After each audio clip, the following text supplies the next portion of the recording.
നമസ്തേ കൂട്ടുകാരെ, ഈ കാണുന്ന മുളകിൽ നിന്നും ഞെട്ടെങ്ങനെ എളുപ്പം പറിച്ചു കളയാം എന്നുള്ളൊരു വീഡിയോയാണ് നിങ്ങളുടെ മുന്നിലേക്ക് എത്തിക്കുന്നത്.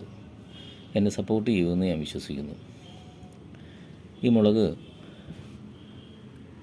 വെള്ളത്തിൽ ഇട്ടതിന് ശേഷം നല്ല വൃത്തിയായിട്ട് കഴുകിയെടുക്കുക.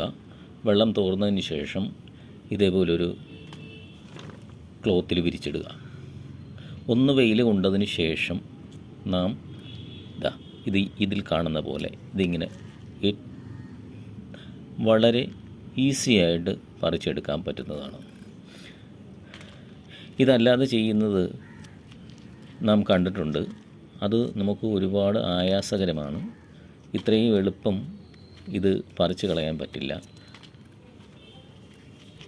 ഇതല്ലാതെയാണിത് പറിച്ചു കളയണമെങ്കിൽ നമുക്ക് ഒരുപാട് മുളകും നഷ്ടപ്പെടും. അപ്പോൾ അതുകൊണ്ട് ഇതാണ് ഇതിന് ഏറ്റവും ഫലപ്രദമായ ഒരു രീതി. നിങ്ങളൊന്ന് ചെയ്ത് നോക്കുക. എല്ലാവരും എന്നെ സപ്പോർട്ട് ചെയ്യുമെന്ന് വിശ്വസിക്കുന്നു.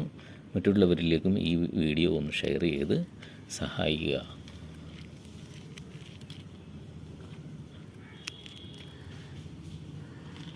അതേപോലെ ഈ ഞെട്ട് പറിച്ചു കളയാതെയാണ് നമ്മൾ മുളക് പൊടിപ്പിച്ച് ഉപയോഗിക്കുന്നതെങ്കിൽ നമ്മുടെ വയറിനകത്ത് ഒരുപാട് അസുഖങ്ങൾ വരാനായിട്ട് സാധ്യതയുണ്ട്. വയറുവേദന മുതലായ അസുഖങ്ങൾ വരാനായിട്ട് സാധ്യതയുണ്ട്. അപ്പോൾ അതുകൊണ്ട് എല്ലാവരും ഇങ്ങനെ ഒന്ന് ഉപയോഗിച്ച് നോക്കുക. ഓക്കെ.